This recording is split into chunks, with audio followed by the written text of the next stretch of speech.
Hi everyone, Sue Matsuki here for Nightlife Exchange with another Sue's Muse. Today I have a gentleman who is a singer, a songwriter, a musician. He's a who's who. He's an author, and he's the founder and chair of an international organization called Help for Children. I have known him a long time, but I want you to meet the other side of this magnificent man, Mr. Rob Davis. Thank you for joining us today, Rob. I'm really Uh, happy that you're here. I'm so happy to be here. So Rob and I were at a party recently and we're sitting next to each other. And I know you as a singer and you're a great singer and I've gone to shows and you've come to my open mics, but I had no idea the depth of all the other things that you do. Now, I knew you were a writer and we'll talk about that in a minute, but the main thing that I didn't know that I am uber impressed with is the fact that you founded and are the chairperson for this organization that helps internationally. It's a global organization. What, $62 million you've raised? And it's specifically geared towards child abuse issues. You're coming up on your 25th annual gala on May 20th. I'll have a link below. You can get tickets or make a donation. Tell me about this organization. How did you come to do this? And at 25 years, you've been doing it for a while. How did I not know? Yeah, two different worlds, Well, we but also talk about stuff on the campus. We don't really talk about this kind of stuff. That's why I really wanted to highlight you on no, I this. really appreciate that. Yeah, I was at the time a stockbroker. I was a stockbroker for 40 years. And during this period, I was doing a lot of work with hedge funds. And a hedge fund is an investment pool of capital run by somebody who has already been very, very successful, made a lot of money, and now they decided they don't want to work for somebody else.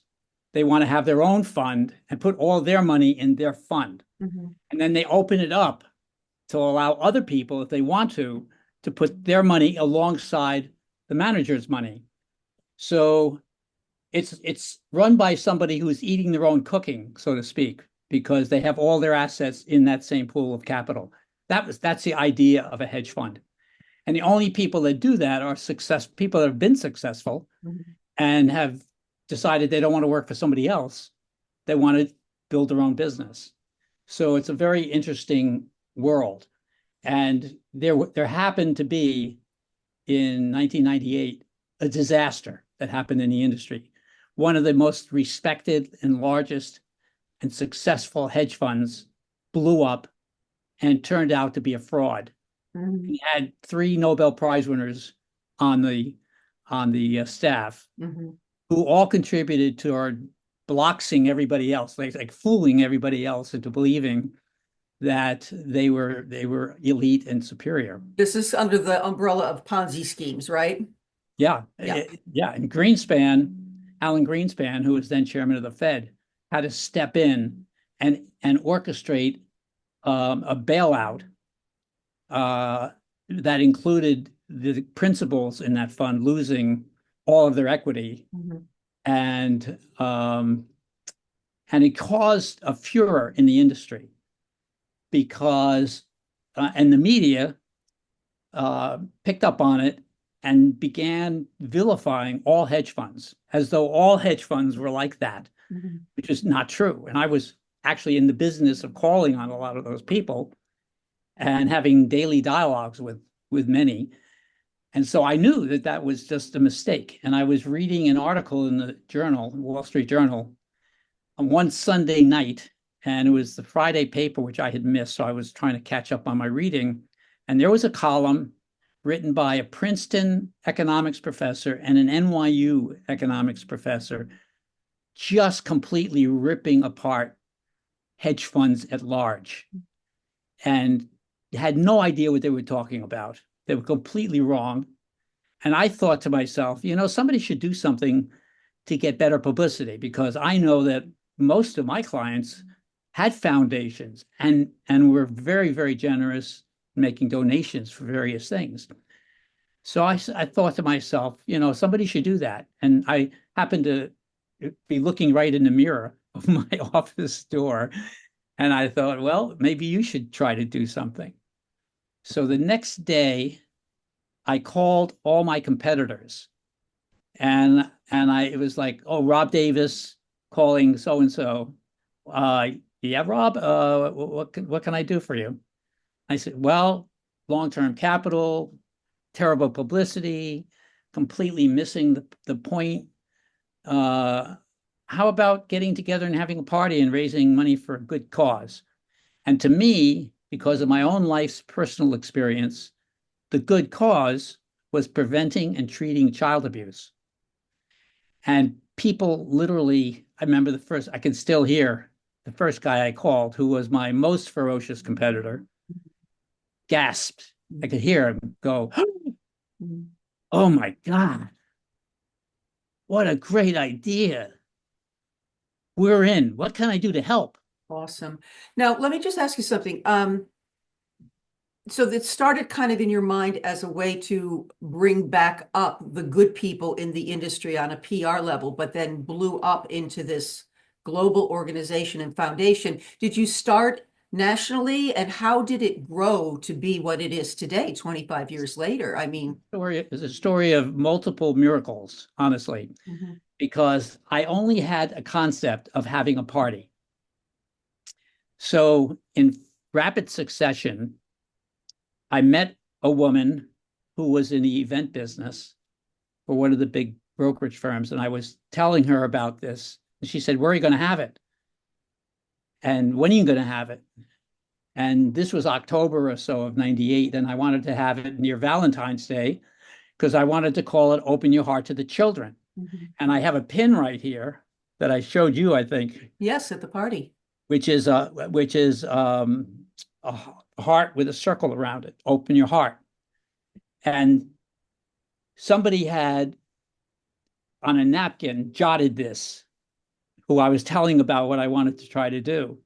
And he held up the napkin and he said, how do you like this? Instant logo. So I took it back to my secretary in my where I was working, whose name was Juanita. And I said, Juanita, look what John just drew. Isn't that cool? So she grabbed the napkin out of my hand. And a week later, she came back with a pin. Wow.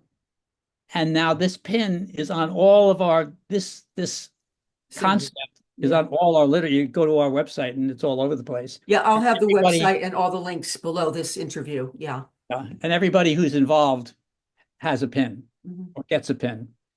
So And talk to me about the gala. It's on May 20th, 6:30. This year it's at the Metropolitan Museum of Art. This is going to be really ta-da.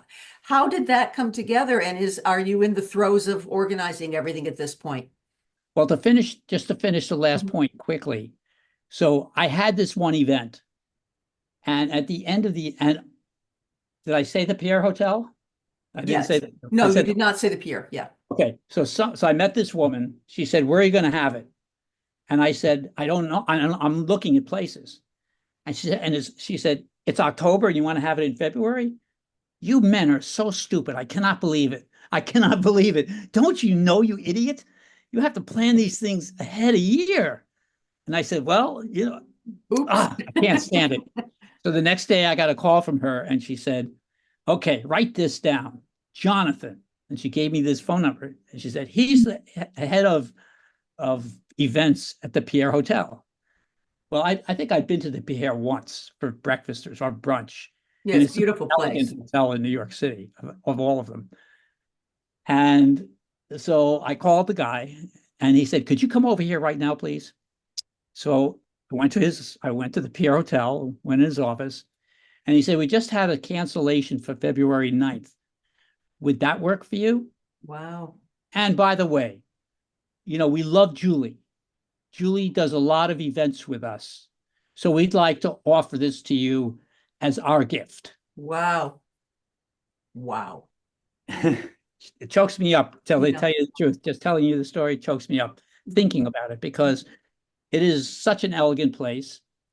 And the room itself is just gorgeous room. But they also had an ante room where people stopped for drinks and stuff, chatting before we went in to sit down. We had tables at that point. Uh, and so that happened. Then I was walking back to my office and I hear somebody calling I'm walking along Central Park South because it's right across the street from where the park starts. I'm walking along just like having trouble believing what just happened. And I hear Rob Davis, Rob Davis. And this guy comes running across the street who was this. I don't want to go into this too deeply, but I used to box, and there were boxing tournaments on Wall Street. And he was my trainer in the last tournament that I was in. And so he said, "What are you doing?" And I said, "Well, I'm working on this project. And I just was at the Pierre Hotel." He said, "Oh, don't you leave that to me. I'll take care of Jonathan." I said, "How do you know Jonathan?" He said, I'm an event planner too." So I had never known him as an event planner. So he like that just happened within two breaths. A lot of synchronicity. Yeah. And then I run into a guy who knows him, and he says, "Who's doing your flowers?" I said, "Flowers? I don't know flowers." He said, "I'll take care of it. You're going to have a band, right?" I got the band. "Who's doing the decorations?" He went on and on and on. He said, "Don't worry, I'll take care of all that. We got to print up a book. We got to print up a program and all that stuff. Leave it to me." Nice. And these things kept happening. The event was just a blowout, phenomenal evening. At the end of it, I'm sitting on a chair just, "Oh, I did it. I did it. I never thought I could do something like this. I've never done anything like this. I did it." And a guy who's a very prominent head of one of the big accounting firms in New York comes over and he says, "Rob, this was fantastic. Brought all the competition together. And this has never happened before. When do you have it planned for next year?" Mhm. Next year. Yeah. I'm just barely breathing, recovering. No, he said, "You have to call me in the next week with a date where we're going to do this again next year. And we're All going to right, bring." so here we are. I have to kind of speed things up here because we're Ahead. almost at time, believe it or not. Here we are 25 years later. Again, I will have all the information and a link to the website for anybody who wants to make a donation or find out more about hfc.org, Help for Children, International Global Organization. But before we go, I wanted to talk to you a little bit about your being an author as well as a singer and a songwriter and everything else you do. Tell me, you had written a book a while ago, and now you're coming out with a new book soon, right? Is it released yet, or is it going to be released soon? No, it's sort of in its last, I'm toward the end of my final edits. Mhm. And then I'll be starting to send out query letters, but I haven't gotten to that point quite ready What's for the that yet. first book called? What's the name of it? Well, what goes around comes around, a guide to how life really works. Nice. And And can it's you get that really, on Amazon? it's on Amazon. And if you find it on Amazon and you click on the picture, which is a picture of me on the cover, there are many, many book reviews there. And the Great. most important one is Kirkus Reviews, Mhm. Kirkus. They don't like anybody usually, right? No, it's the most, they're considered to be the preeminent, Yeah. tough, honest book review company. And they gave you a favorable review. Woohoo! They gave me a review that I would never have written. It was more aggressive than I would have written. They gave me this beautiful review. Nice. So that's really made me proud and And made me what's the name happy. of the second book and what's the concept? The second book is about an incident that happened in the Revolutionary War Oh, that my that's right. You were father, telling me it's this historic thing, and it's based on your dad's love of history, right? well, we both have a love of history, but Mhm. he was like the Revolutionary War was a thing that he studied and he loved all the stories because he grew up in Connecticut and a lot of that stuff happened in Ridgefield and Danbury and that area where the British were just like burning and pillaging everything. So this event happened. It's in the Library of Congress. My father was an actor, so he was doing Colonel Pickering in My Fair Lady and the Washington Arena Theater. That's the Lincoln Center of Washington, D.C., is the Arena Theater. And every day he'd go to the Library of Congress and research this thing. And then we went to every historical society in Connecticut and Long Island to try to fill in the pieces around it. And it's an event that's going to change 250 years of opinion that the Battle of Saratoga was the turning point in the Revolutionary War. No, it wasn't. This thing I'm writing about was the actual turning point that happened 3 months, 4 months before the Battle of Saratoga. That was the real turning point. And my story is about how that unfolded. And it's just an incredible, thrilling story How do you about find time to and write with everything else you have on your plate and this gala coming up? And, I mean, it's well, amazing. it's on a pile right now because right now my everything is going The toward gala. contacting people about the gala.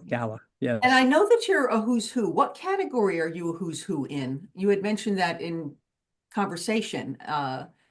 they found me and contacted me and said that they wanted to add me to their roster of people that have made great contributions in life. Wow. And I'll show you just a second. Oh, how beautiful. That's a lovely category to be considered. Oh, look at that. Can you see it? Yeah, I can. Oh, Yeah. congratulations and well done. And yes, I mean, 25 years later, you're still contributing to child abuse around the world. Good on you, my friend. Good on you. And he's a great singer. Just for your information, I'll have a little clip of him singing since we didn't get to talk too much about that. Do you have any shows coming up, or you just obviously focused on the gala coming up in May, right? Yeah, I can't do a show and I have to do that and I have to finish this book. Okay, well, So as soon as this book is finished, then I'll be back on stage. we'll keep you people posted as to what he's up to. But please, please, please go take a look at these links below. And even if you can't attend the gala or buy a table, we'd love for you to buy a table. Make a contribution. This is a well worth it. We've all know somebody or have been that in that position in our own lives. So please take a look at this website, hfc.org. And Rob, thank you so much for spending a few minutes with us. I know this is very brief and very, very fast paced and everything, but I'll have all the information down below. And I'm sure people will reach out to you. You've been an inspiration to me in all that you contribute back to society. And what a story about how it came to be from this Wall Street man to Can I say one more thing? absolutely. So I also had an article in the New York Times written about me last year, which had to do with the fact that I sued the town I grew up in because I was also one of those victims. Mhm. People would always ask me, well, why'd you pick child abuse? And I had other stories for years. I explained it other ways. But the fact of the matter is that I was sexually assaulted by a coach of a basketball program, an evening basketball program when I was in the fifth grade. So I was 10 years old. And that experience has reverberated in many ways, mostly not nice ways. Very, very tough Yeah. things dealing with the memories and what happened. Since then, I've been contacted by well over 1,000 people who saw the article that was written. It was a New York Times. Again, I will link that article. You sent it to me. I will link Yeah. that below so that people can access that article. And so I've had so many people write to me, reach out to me. They got my number, call me, send me emails to say, hey, can I talk to you? Mhm. Because I had the same experience and I've never heard it explained the way you explained it. And you helped me so